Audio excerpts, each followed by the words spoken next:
Umapela ang mga leader ng Kamara sa mga senador na agad aprobahan ang panukalang amyenda sa Rice Tarification Law na naglalayong tulungan ang mga lokal na magsasaka at mapababa ang presyo ng bigas sa mga pamilihan.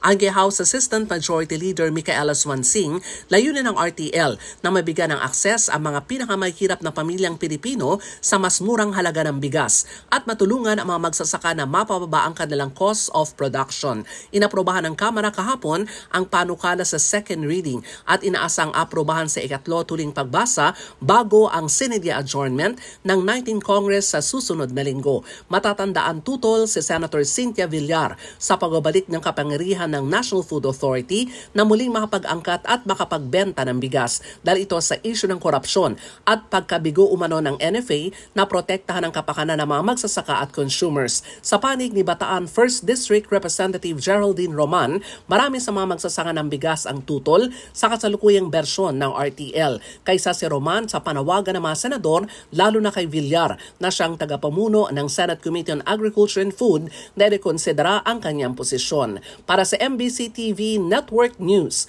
ako si Milk Regunan. Sama-sama tayo, Pilipino.